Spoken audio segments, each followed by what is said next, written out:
c'est la langue la plus riche du monde, on dit. Pas le Swahili, pas le Lingala, pas le Monokutuba. La langue la plus anciennement parlée au monde entier. Parce que vous trouverez du Kikongo dans toutes les langues parlées au monde entier. Ça pourra beaucoup apporter l'épanouissement spirituel, l'épanouissement de l'esprit. L'avenir du Kikongo. Finalement, quelle est votre lecture et votre interprétation de l'avenir du Kikongo?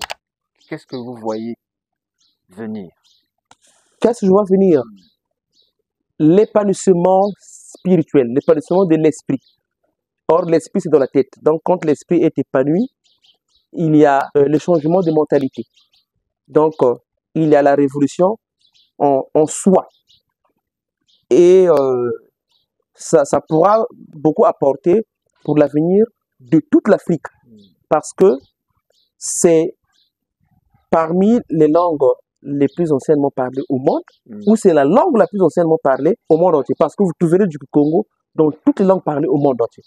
Mais vous ne trouverez pas dans le Kikongo les mots de toutes les langues. Et le Kikongo, c'est une langue tellement ancienne que un Mukongo qui s'y connaît peut tout dire de son environnement en Kikongo sans utiliser un mot d'emprunt. Voilà. Donc, c'est la langue la plus riche du monde, on dit, parce qu'elle contient moins d'emprunts que d'autres langues. Ouvrez le dictionnaire français, vous verrez chaque mot d'origine arabe, on dit que c'est la richesse de la langue. Et même des anglicismes. Voilà. Et ce n'est pas le cas pour le Kikongo. Sauf avec les nouvelles technologies, vous avez des mots qu'on ne peut pas traduire en Kikongo, mais qu'on peut aussi traduire en Kikongo. Parce que même en français, ça existe, vous avez dit les anglicismes. Taximan, par exemple, ça n'a jamais été traduit en français. Donc, mais il y a possibilité de traduire en français. Donc, au Congo, nous ferons la même chose lorsque cette langue sera standardisée, lorsque cette langue sera officiellement enseignée dans nos écoles. Les chercheurs du Congo vont se retrouver pour voir quel mot faut-il traduire en Congo, quel mot faut-il laisser comme tel pour la nouvelle technologie. Mais un docteur du Congo peut passer toute la journée en s'exprimant, en nommant tout ce qui se trouve dans son environnement, sans utiliser un mot d'emprunt. C'est une langue très riche.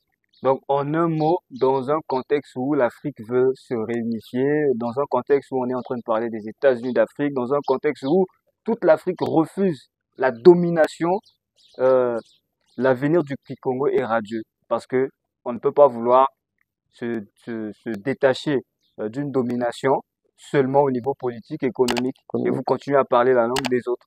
On va finir par arriver là, et je pense que l'avenir du Kikongo et des langues africaines est radieux. Je pense que c'est ce que vous avez voulu. C'est ce que je veux dire. Pas le Swahili, pas le Lingala, pas le Monokutuba. Elles peuvent rester comme langue, mais franchement, pas les langues d'enseignement parce que elles ne vont rien apporter dans l'histoire propre de l'Afrique. Ces langues n'ont pas existé pendant que pendant que nous existions. Voilà.